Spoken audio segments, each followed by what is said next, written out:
Merci beaucoup na balandi ya mboka, balandi ya chaîne na biso ya monene oyo bengami La Voix Céleste. Oyo epesaka bino bolai ya sango bisika nyonso bozali libanda ya mboka Congo pe na kati ya Congo. Oyo azali obe moko na bino. Oyo balobeli pe bapanzi ya sango mingi na République démocratique du Congo. Oyo bengami communicateur ya UDPS président Titi. Oyo babengaka ye na kombo mususu antenne parabolique ya UDPS. Oyo afandi kuna na district ya Changu. Oyo azali ko capte ba signal ya batu nyonso bandongolo misu. Oyo bazali koloka peuple congolais. Oyo bazali koloka pe pouvoir en place ya Félix Antoine Tshisekedi Tshilombo. Na lobi ete mbote la bino nyonso lisusu. Oyo tosali mikolo ebele to bandaki ko partager la bino lisusu te.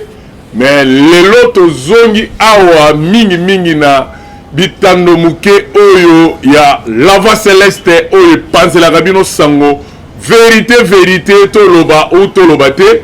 tolingaka koloba yango mingi pona koyebisa peuple congolais keno bakosa bino te boyeba keno mboka ya Congo ezali kotambola obe malamu marqué toza menacé. Mais lelo tokolobela deux sujets ou trois sujets mingi na oyo ezali kotambola na République démocratique du Congo oyo mboka na biso ba ye mboka bana mboka Congo. Lelo tokolobela mingi nanu actualité muke oyo etali est ya République tokolobela pe ndambu lisusu na oyo etali soi-disant ba bébé politique oyo ba bengami ba opposant les 4 leader oyo bazali komeka opposition tokolobela pe nini elekaki na marche ya mokolo ya lobi samedi tokolobela pe lisusu na insécurité oyo ezali kolobela mingi na komutu oyo mokonzi ya mboka aza kolala pungi te. Mais sans plus tarder tokoki kobanda bongo te totoni zambe ya likolo parce que lelo yende mutu asali ke no to fonde lisusu awa to partager na bino ba ya bana mboka to pesi nzambe merci mingi oyo andimi ke no lelo to partager na bino to lobela bino pe et soki nzambe alingaki te to la mokalelo to linga to kutana te parce que mingi bakufi to pesi pe merci makasi na cameraman na biso oyo azali ko kamba bilili nyonso to lobi ete coup de chapeau na ye parce que yende mutu azosala ke no toko melabino boyo kabiso pe bota la bilili oyo na chaîne na biso ya munene La Voix Céleste. Merci beaucoup ba yemboka ndenge tolobaka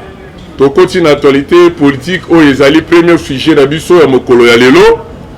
toyebisaka peuple congolais ke ifale boyeba ke mboka ya Congo ezali mboka oyo Félix Antoine Tshisekedi Tshilombo chef de l'État a récupéré ki yango na kao alongoli biso na zone rouge oyo ezalaki lisusu te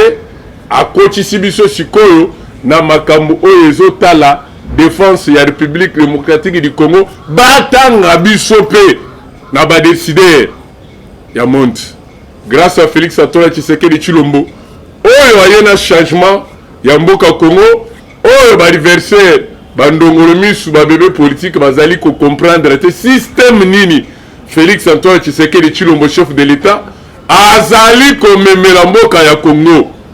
baye mboka ndenge tolobela kibino ke fale boyeba ke tokolobela makambo ya est ya République toyebisa bino na mikolo oyo utaki koleka ke bo comprendre depuis recoupement oyo ya CAC bayaka na mboka Congo na est ya République tomona te changement ata moko bango moko bazali ko rendre biso faux service na musala bayaki kosala awa yango wana bomonaki keno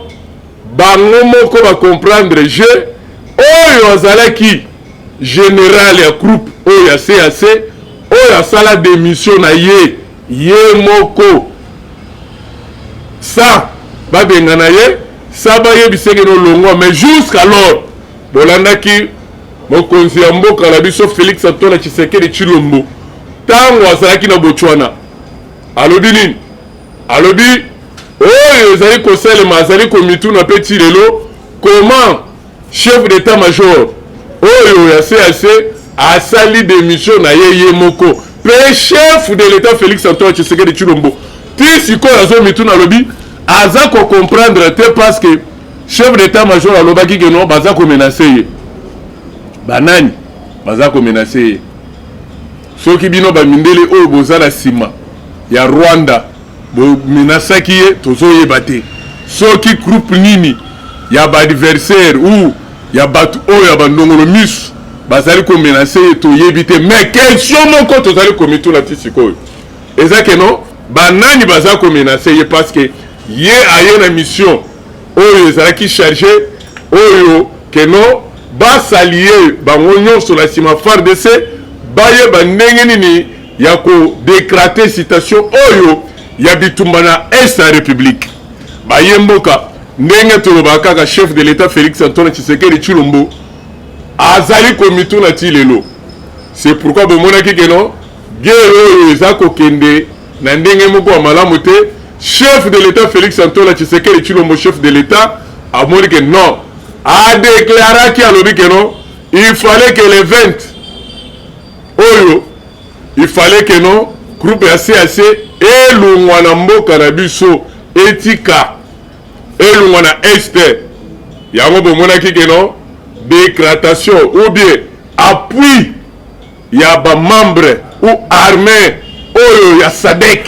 ekita na est ya république bango nde bakoki koya na mission oyo ya koaccompagner vision ya chef de l'état mpe koaccompagner équipe na biso mpe armée ya makasi FARDC ke toyeba ndenge nini ya kodécrate station oyo ya mboka na biso oyo eza agressé epa Paul Kagame na Rwanda baye mboka tolobaka yango mpe tokotikala koloba yango le seul peuple congolais il fallait tokangama bomoko tozala uni mboka na biso eza héritage na biso moko baye mboka tokoki kopermettre te bandongolo miso bato mosusu soi-disant keno baza na susi ya mboka oyo bayebi te menace ou agression tozala yango epa Rwanda mais bazali kolobela yango te toza agressé kaka na Rwanda te boyebi keni awa na komutu bomoni baévénement bavideo oyo eza kocircule partout là ndenge nini baadversaire bakoti bainfiltre kaka mpona kotia insécurité na kati ya mboka ntango tolobaka mboka na biso eza agressé toza na insécurité mokonzi ya mboka Félix Antoine Tshisekedi Tshilombo aza kotika te c'est pourquoi tolobaka na bino peuple congolais bolanda bato oyo bazoya babebe politique te bolanda bato oyo bazoya kodembela te les seules missions oyo toza kosenga na bana mboka nyonso boyeba ke acteur politique nyonso oyo bokoyoka discours na ye oyo akoya kodistraire peuple congolais na koloba ete nalingaka mboka il fallait asangana na bandeko na ye tobunda bitumba oyo bamenase biso toza agressé na Rwanda les seules missions yango wana le deuxième point oyo toza nango na kwa mutu bainfiltre oyo bakoti mais na temps oyo mboka eza agressé insécurité oyo mokonzi ya mboka na gouvernement mobimba union sacré bazali kobunda mikolo nyonso ndenge nini insécurité ekosila tomoni bato moko bafandi basangani bomoko oyo baye mpona kodistraire peuple congolais bato oyo bazali kovise intérêt na bango tokolobela yango parce que fallait toyebisa bino nono makambo oyo etali mboka na biso normalement qu'est-ce qui se passe touti komona président ya assemblée nationale oyo napesi longonya papa Mboso Nkodia oyo aza kolala pungi te oyo azali kosunga mokonzi ya mboka oyo aza na mission ya bolenge moko ke mboka na biso ezwa changement mboka na biso ezala na kimia président Mboso fanda na yo na ngwende wana bato ya boyende toza koluka oyo alobi avant-hier bolandaki alobi ke non il fallait bafanda na ba député nyonso oyo ya bandundu ya grand bandundu oyo nyonso ya kwilu baluka ndenge nini ya koétudier stratégie nini bakoki kotia en place pe stratégie nini bakoki komema koprésenter gouvernement ke non premier ministre tozwa tactique oyo tozwa stratégie oyo ekoki kochange badone na kwa mutu keno peuple oyo ya Congo baza na kwa mutu na Grand Bandundu oyo baza na mai ndombe ba vivre kimia parce que tomoni ke insécurité eleki. Président Mbosso alobaki keno ayebi ba groupe oyo bazali kosala makelele na kwa mutu soi-disant groupe ya ndeko libondo soki libondo wana ayebi ba kombo na bango mais tozali ko déplorer keno ba élu de peuple oyo bino bombenga ba député ya Grand Bandundu ya Kwilu oyo bomoni alerte ya président Mbosso alobi keno bosangana boluka ndenge ini akotia kimia na kwa mutu tomoni ba député mususu balobi biso tokokende te baboyi kokende kosangana pona ko débattre ko yeba solution nini tokoko abutire nango na o etali kimia na kwa mutu. Donc to suspecter déjà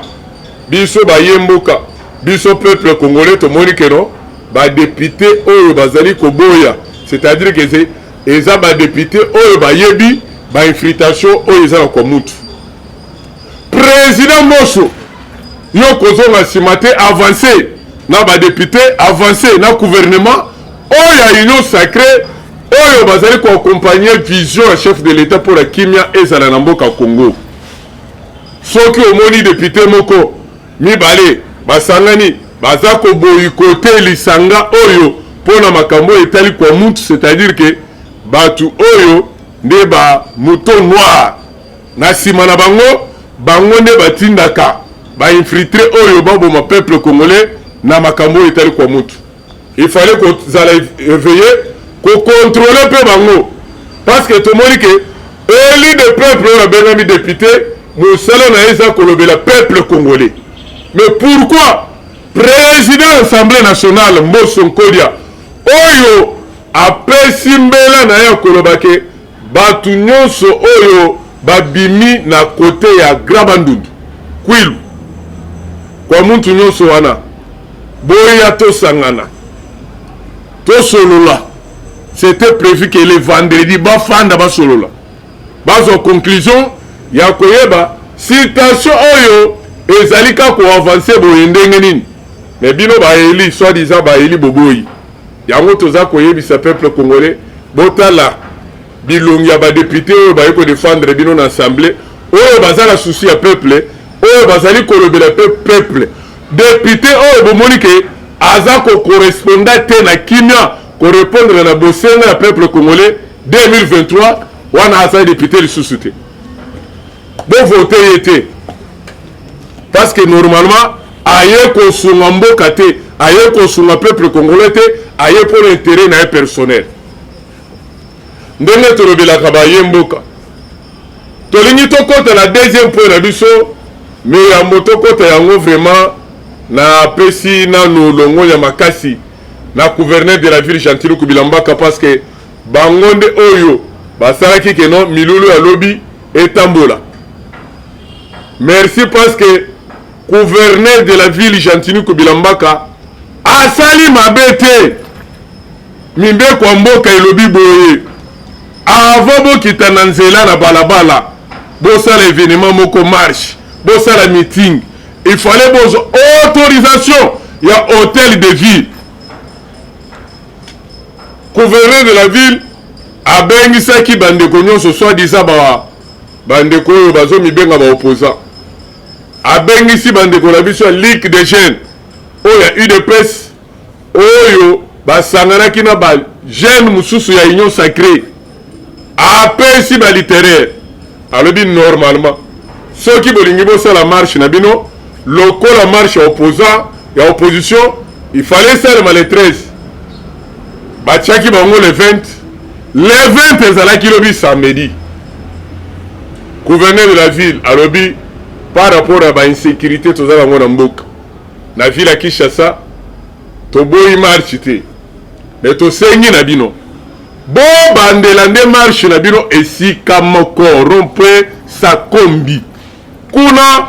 na Ngaliema bo banda kuna boye nzela kasabubu ti boye koshite nango na place ezalaki bochite na manifestation na bino soki nano bino bozoluka état de droit bozoluka que non il fallait changement ezala mais bino bozobunda bolobi ke boza ba opposant opposition bozosala ya ndenge nini borespecte nano te consigne mpe maloba oyo boyokanaki na gouverneur de la ville totali na rond-point Sakombi Lobi activité ezalaki nango normal leader ata moko te ya opposant aye wana bandeko na biso ya luc de jeune oyo ya union sacré longonya na bango parceke bazali bato ya botosi oyo batosi mibeko oyo bapesaki bango babani marche na bango kobanda rond-point ngaba bazoya malembe bazoyemba banzembo pona kosoutenir chef de l'état pona kosoutenir armée congolais pona kosoutenir institution ya mboka oyo ekangami mobimba esika moko ya union sacrée mais eza ya kokamwa makasi parce que toyoki kolela na kolela toyebisaka bino idps basakalaka na idps te tobunda mingi idps na opposition ntango tozalaka baopposant idps akufela bakombata idps batumba bakombata ya idps na siège idps tomona makambo ebele na opposition idps toyebi balabala idps toyebi stratégie toaplikaka soki biso tokiti na balabala bofanda kimia papa mais bokoki yango te mpona nini soni bokufela soni tomoni kaka bato oyo babebe politique ya opposition babebe politique ya opposant ndenge babande koya idps toyaka na marche te na mituka tobengi yango marche mais yo oye na mutuka ndenge nini mpe ofwanyi na kati ya mutuka ndenge nini yo oye na mutuka me na bamilita baya na bavelo obe na bapusu tu voulais le fait ndima moto ya opposition ezalaka bongo soki lelo soi-disant moyibi oyo moteki ya minere ya mboka Congo oyo mibambisi sikoyo alobi akomi opposant na seki mingi makasi parce que biso idps tango banda komona tozobima na balabala balider na biso Jean-Marc tango azalaki na idps Augustin Kabuya soki toza na nzela na bango jamais okomona leader ya opposition oyo ya idps aye na mutuka babeti kazaki mi nulle part biso nyonso tokokufela wana na bakombatant mais oyo tomoni ndeko oyo ya katanga oyo soi-disant bibamba politique opposant Katumbi papa mbangu moko abendaki akomprendre te moko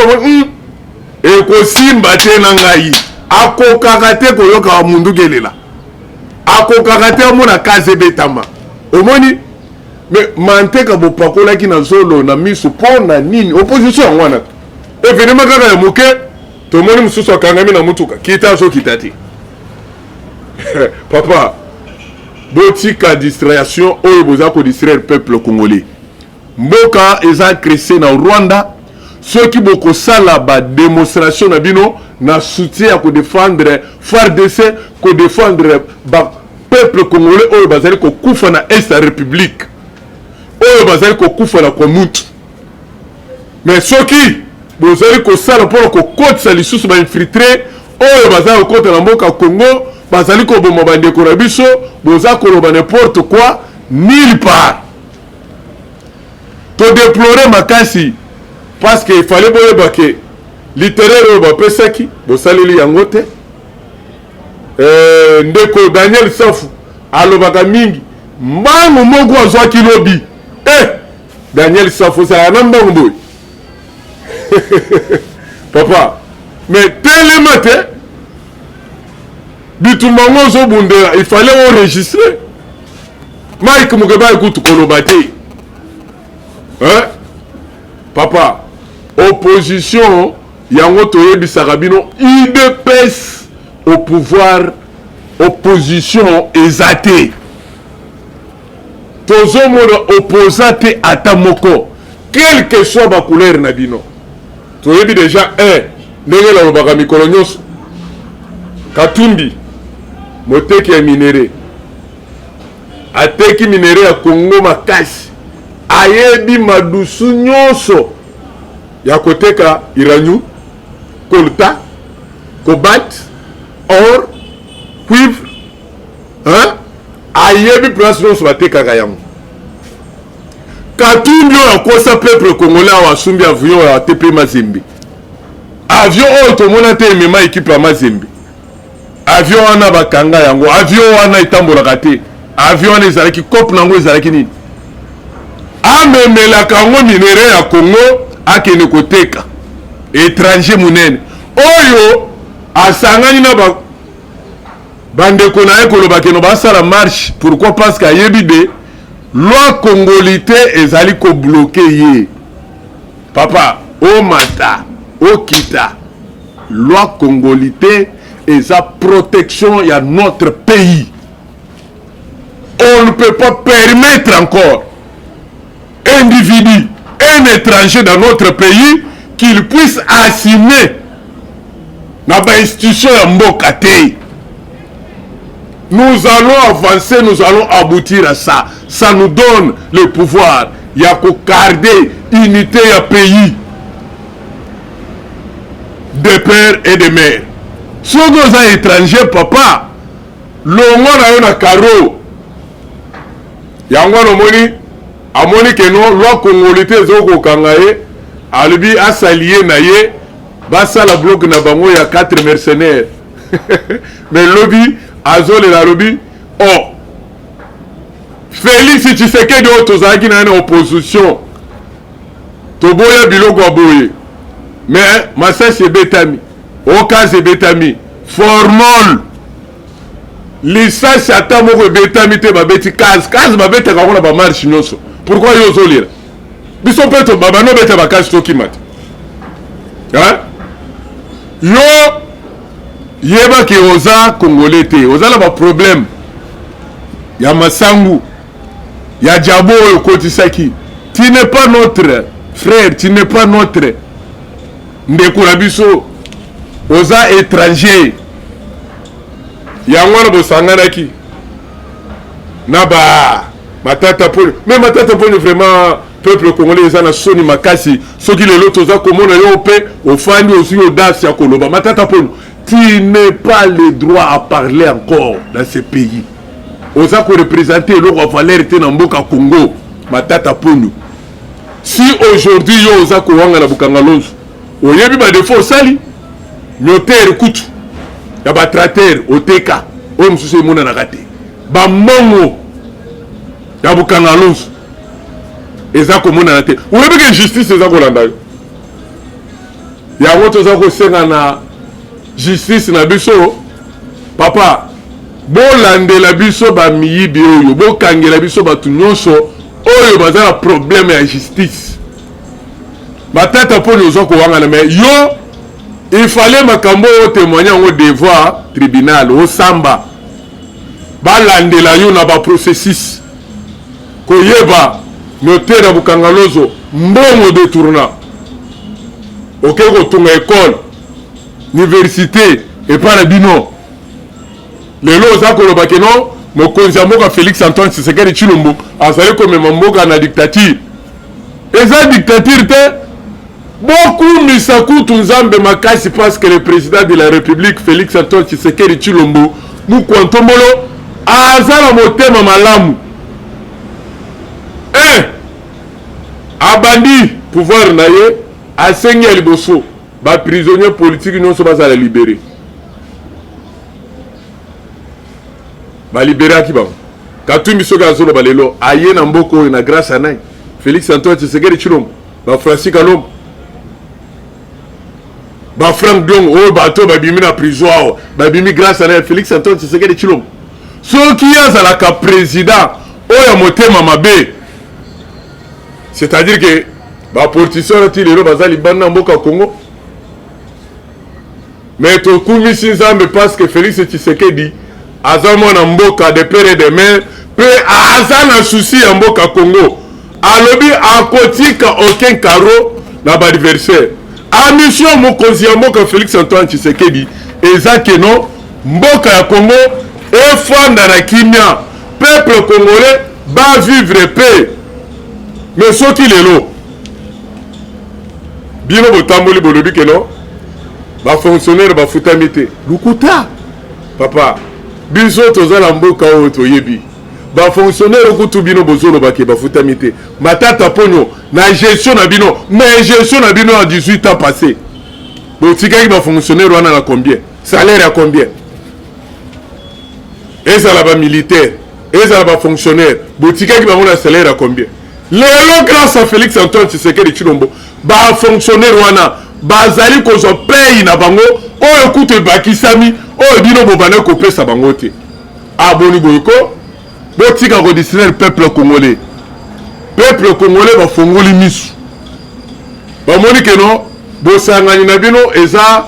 bosangani oyo ya ko distraire biso soki lelo bolobi ke no bureau ya seneza na maboko ya muntu eza composé par Félix Tshisekedi Tshilombo. Papa, boki ma élection en 2023 te parce que tout le monde déjà touche na bino ekomi ya koki ma élection 2023. Moi na mboka Félix Antoine Tshisekedi Tshilombo alobaki qu'il plaît ou qu'il neige 2023 décembre tozo kende na maponami. Tozo kende na maponami. A ko respecter luku bukonzi ya mboka na biso oyo elobi ke il fallait ezala kotosami mais biso toyebi ke na mission pe musala oyo mokonzi ya mboka Félix Antoine Tshisekedi Tshilombo aye kosala na république esili te mandat na ye eza nano deuxième mandat na ye azozwa en 2024 parce que peuple congolais nyonso bamoni ke mutu oyo akovote na 2023 décembre azaka Félix Antoine Tshisekedi Tshilombo le chef de l'état oyo aza déterminé oyo azali kobuna pour l'intérêt ya peuple congolais. Merci mingi na bana UDPS nyonso, merci na ba jeune nyonso enyo sacré ya ba parti politique nyonso longonya na bino Ligue des jeunes nyonso ya ba parti politique nyonso ya République démocratique du Congo oyo eza na union sacrée. Vraiment topesi bino longonya biso ba panzi sango biso ba communicateur ya chef de l'état biso ba communicateur ya UDPS pour te montrer ki musala oyo ba jeune nyonso ya Ligue des jeunes nyonso ya union sacrée basala ki lobby pour montrer ba adversaire ou soi-disant ba bébé politique ya opposition que non Ligue des jeunes ya union sacrée basa longonya sima ya mokonzi ya mboka Félix Antoine Tshisekedi chef de l'état. Bomonaki bino moko ndenge etambolaki bino moko bomoni ke no ba jeune batosi zokisi mutu te bapanzi eloko ya mutu te mais bino babebe politique ya opposition boyebi ke no tozala bapolisier oyo bazoki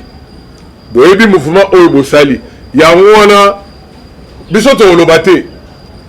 bakonzi bango moko bamoni ke banani basali marche na bango ba respecter mibeko.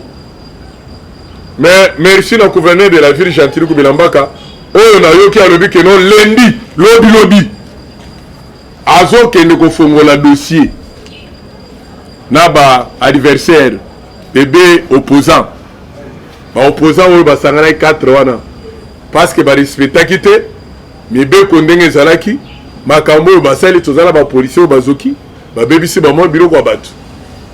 ozomona wana biso tokoloba te parce que biso tosali marche oyo ya Ligue des jeunes ya union sacrée na kimia oyo basoutenir mokonzi ya mboka namoni oyo ndeko na biso député Fayulu oyo aza kodiskite na policier oza koyebisa policier keno yo policier ozobeta kazi kendo peta kazi kuna na kwa mutu mais soki boyebaka ke na kwa mutu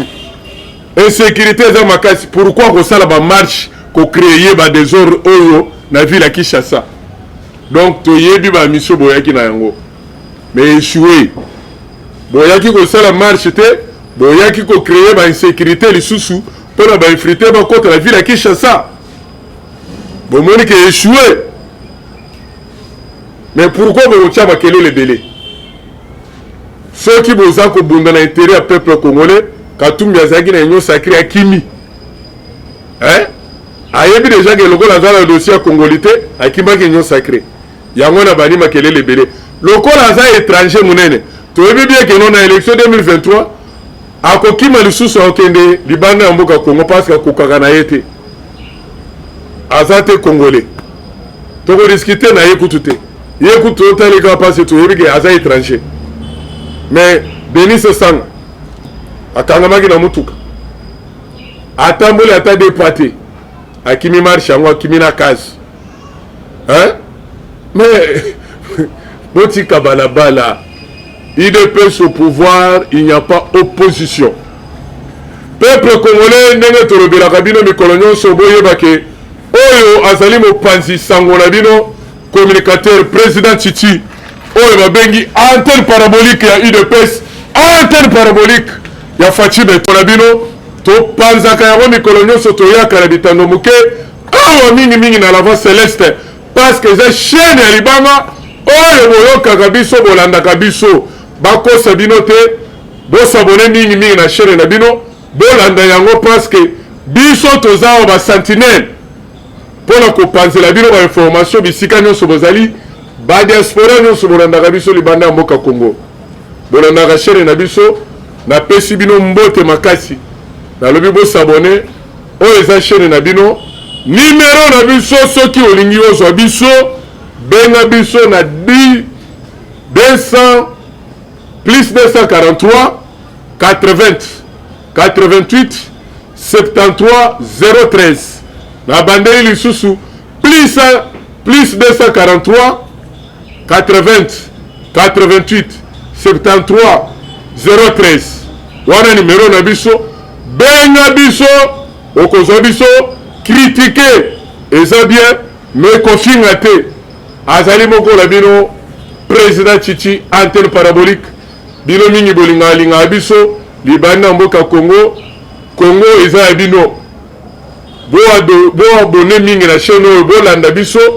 to soutenir mokonzi ya mboka na mission oyo azali na yango parce que armée ya SADC ekokita na Est République bayeba ndenge nini ya kosala changement na armée oyo ya CAC nde mission tozala yango boyebake makambo ezali kotambola malemi marqué insécurité mais ministre na biso ya défense aza kolala pongi te Jean-Pierre Mbemba azali kobunda ye na armée ya Congo na chef d'état-major oyo Christophe Chiwewe baluka ndenge nini kimia ekota na mboka Congo. Merci beaucoup baye mboka soki Yesu azwi biso te ou bien azongi te lobi tokokutana lisusu tokolobela bino makambo etali mboka Congo. Bye bye.